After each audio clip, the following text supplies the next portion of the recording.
നമസ്കാരം.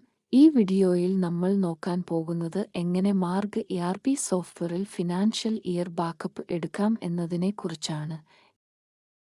ഇതിനായി ഡാഷ്ബോർഡിന്റെ വലതുഭാഗത്തായി കാണുന്ന ഷോർട്ട് ലിസ്റ്റിൽ നിന്നും എക്സസ് സെലക്ട് ചെയ്ത് പുറത്തേക്ക് പോകാം.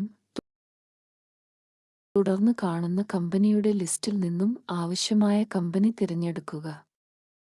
ശേഷം കമ്പനിയുടെ മുകളിൽ എൻ്റർ ബട്ടൺ പ്രസ് ചെയ്യുക. തുടർന്ന് കാണുന്ന ലിസ്റ്റിൽ നിന്നും ബാക്കപ്പ് ഓഫ് ഫിനാൻഷ്യൽ ഇയർ എന്ന ഓപ്ഷൻ തിരഞ്ഞെടുക്കുക. അടുത്തതായി കാണുന്നത് തിരഞ്ഞെടുത്ത കമ്പനിയുടെ ലഭ്യമായ ഫിനാൻഷ്യൽ ഇയറുകളാണ്. ഇതിൽ നിന്നും ആവശ്യമായ ഇയർ തിരഞ്ഞെടുത്തു എൻ്റർ കീ പ്രസ് ചെയ്യുക. അടുത്തതായി വരുന്ന സ്ക്രീനിൽ എവിടെയാണ് ബാക്കപ്പ് സൂക്ഷിക്കേണ്ട ലൊക്കേഷൻ എന്ന ചോദ്യമാണ്. ആവശ്യമായ ലൊക്കേഷൻ തിരഞ്ഞെടുക്കുന്നതിനായി കീബോർഡിൽ F10 കീ പ്രസ് ചെയ്യാം, അല്ലെങ്കിൽ ലൊക്കേഷൻ പാത്ത് ടൈപ്പ് ചെയ്ത് കൊടുക്കാം. തുടർന്ന് എൻ്റർ കീ പ്രസ് ചെയ്ത് മുന്നോട്ടു പോകാം. ഏതാനും നിമിഷങ്ങൾക്കുള്ളിൽ ബാക്കപ്പ് പ്രോസസ് കംപ്ലീറ്റ് ആവുന്നതായിരിക്കും. കൂടുതൽ വീഡിയോകൾക്കായി ചാനൽ സബ്സ്ക്രൈബ് ചെയ്യുക. നന്ദി.